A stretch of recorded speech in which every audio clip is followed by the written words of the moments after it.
Had I planned to do much for Women in Translation Month? Nope. Have I been sucked in by watching Charlotte Malloy's readathon announcement video and Jess at Stalking Kafka do her TBR for Women in Translation Month this morning? Yes. So here we are making a video about the Women in Translation readathon, which I apparently am now participating in. Charlotte Malloy's come up with some really fun prompts. So I've just whizzed around my bookshelves and pulled off everything, books that I've read, which I can recommend for certain prompts, and books that I have on my TBR, which I might be able to read for the others. The likelihood of me reading all of these books in the month of August is slim to none, but I do like to read Women in Translation all year round, and I thought now's a really good time, whilst people are thinking about this, to share some ideas about what I'm considering, and I've also included some books that I've read and enjoyed. So let's get into the prompts. The first prompt is the jet setter, and that's to read a book from a country you haven't visited but you would like to. For this prompt I have chosen The Summer Book by Tove Jansson. This was a book that I first saw recommended on Between the Covers. It's about a grandmother and a granddaughter spending a summer together on an island, and it sounds delightful. It's described as heartwarming and eccentric and funny and warm and all of the things that I like to experience in a book. It's translated from the Swedish by Thomas Thiel. And it's set in Finland. I technically have been to Finland, but only to the airport, so I am looking forward to reading this. This is one that I will actually read because it's one of my book club pick for August, so I will definitely be reading The Summer Book by Tove Jansson, translated from the Swedish by Thomas Thiel. The next prompt is Time Machine, and that's to read a book from a different era.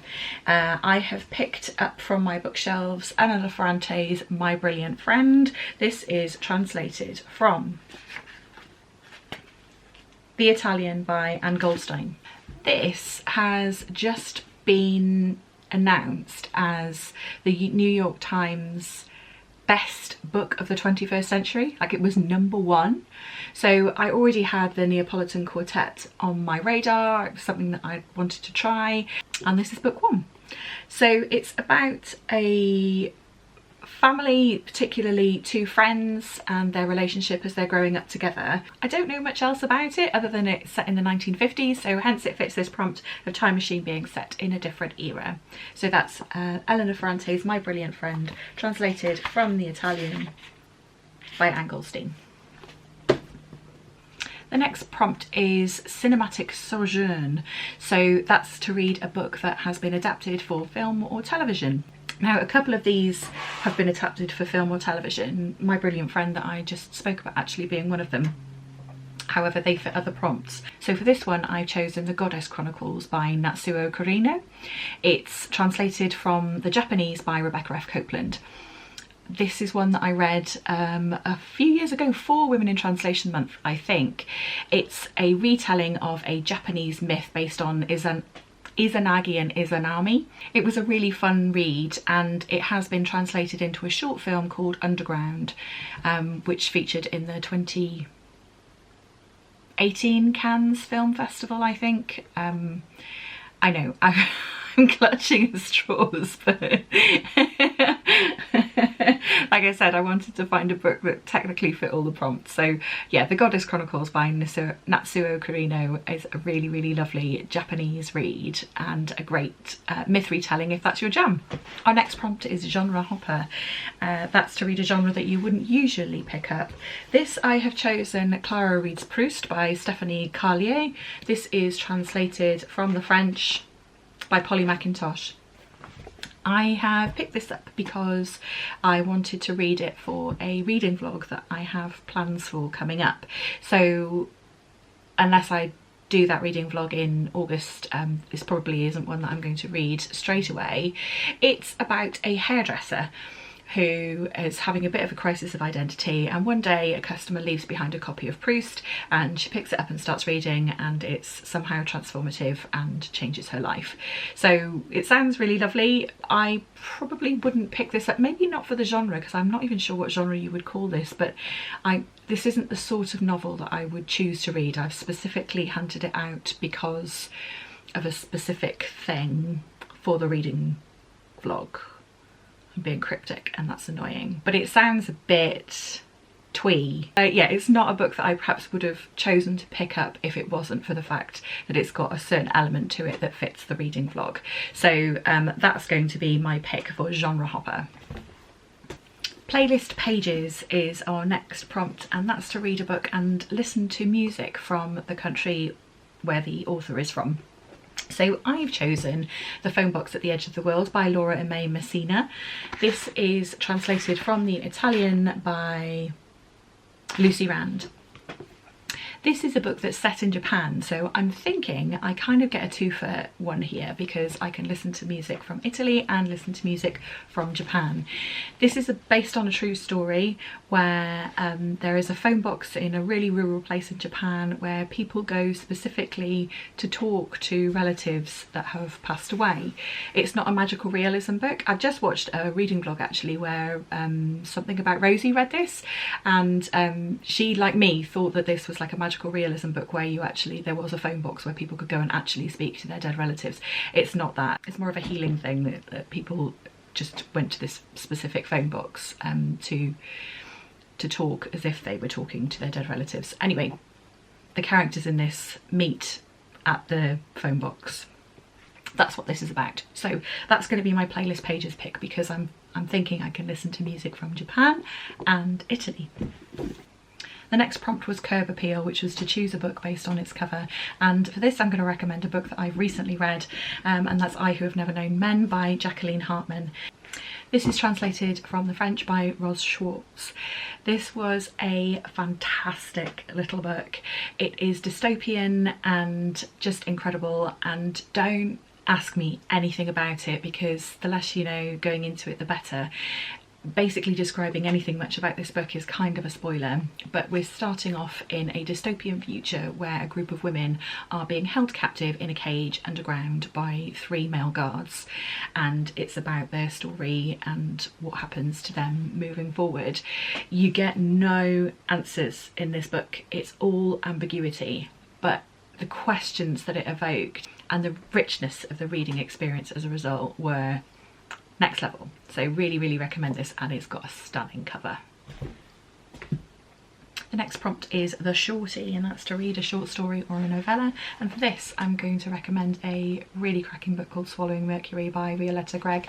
It's translated by Eliza Marciniak from the Polish, and it's just 140 something pages, I think. Yeah, well that's the translator's note, hang on. Yeah, 141 pages. This is a really beautiful little book. It's a coming of age story about a young girl who is coming of age in rural Poland, and it both captures the mundane day-to-day but also the extraordinary. The thing that really sticks with me about my reading experience of this book was how brilliantly the author used all of your 5 senses to evoke this sense of place and purpose and experience of our young character. I had a really good time reading this one. Our next prompt is The Victory R. That's to read a prize winner. So the book that I'm going to put on my TBR for this one is Theatre of War by Andrea Jeftanovic, translated from the Spanish by Francis Riddle. This was actually one that I bought after watching one of Charlotte Malloy's videos maybe last year, maybe even longer ago. I heard her speak about it and thought it was smashing. It has a sticker on the front that says it won the English Pen Award, so there we go, it fits our prompt. It's about a young girl who moves to South America fleeing the Balkan War, and she makes sense of these experiences of herself and her family by staging theatre plays, and it uses kind of like setting and lighting and characters and rehearsing and so on to tell her story. The reason that I put it on my TBR and why I bought it was that it is told from the perspective of a young person. I usually really enjoy those narratives, especially when they're looking at darker themes, so looking at kind of trickier life stuff through innocent eyes is something that I usually really enjoy in literature, so that's why I picked up Theatre of All by Andrea Jeftonovic, translated from the French by Francis Riddle. The next prompt is the débutant, which is to read a debut book. Now this next book that I'm going to add to my TBR is a little bit of a cheat.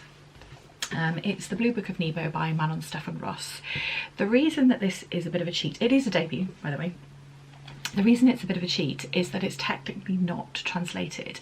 It was written first in Welsh by Manon Stefan Ross and then she rewrote it in English. It says it's adapted from the Welsh by Manon Stefan Ross, so she hasn't translated it, but she's the same author who wrote it in Welsh first and then rewrote it in English, so I'm counting it, okay?